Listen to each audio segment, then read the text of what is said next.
एक बार एक किसान परमात्मा से बड़ा नाराज हो गया।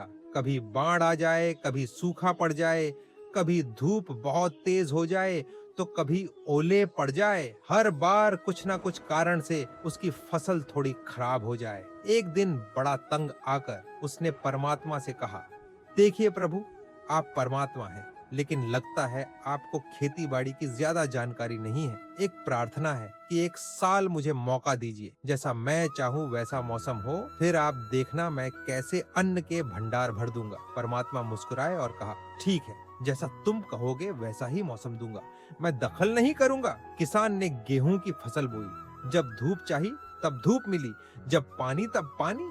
तेज धूप, ओले, बाढ़, आंधी तो उसने आने ही नहीं दी। समय के साथ फसल बढ़ी और किसान की खुशी भी, क्योंकि ऐसी फसल तो आज तक नहीं हुई थी। किसान ने मन ही मन सोचा, अब पता चलेगा परमात्मा को कि फसल कैसे करते हैं। बेकार ही इतने बरस हम किसानों को परेशान करते रहे।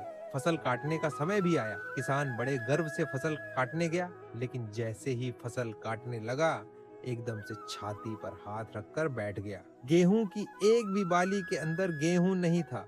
सारी बालियां अंदर से खाली थी। बड़ा दुखी होकर उसने परमात्मा से कहा, प्रभु ये क्या हुआ? तब परमात्मा बोले, ये तो होना ही था।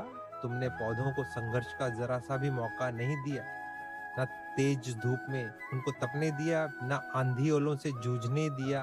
उनको किसी प्रकार की चुनौती का एहसास जरा भी नहीं होने दिया। इसीलिए सब पौधे खोखले रह गए।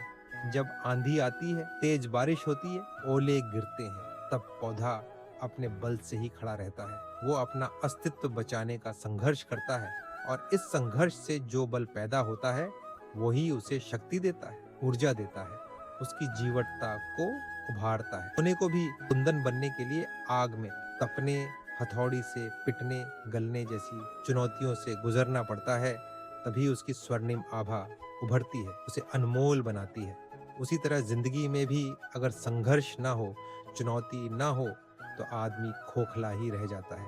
उसके अंदर कोई गुण नहीं आ पाता। ये चुनौतियां ही हैं जो आदमी रूपी तलवार को धार देती हैं, उसे सशक्त और प्रखर बनाती है। अगर प्रतिभाशाली बनना है तो चुनौतियां तो स्वीकार करनी ही पड़ेंगी, अन्यथा हम खोखले ही रह जाएंगे। अगर जिंदगी में प्रखर बनना है, प्रतिभाशाली बनना है, तो संघर्ष और चुनौतियों का सामना तो करना ही पड़ेगा। कहानी पसंद आई हो तो कृपया मेरे चैनल को लाइक, शेयर और सब्सक्राइब करें।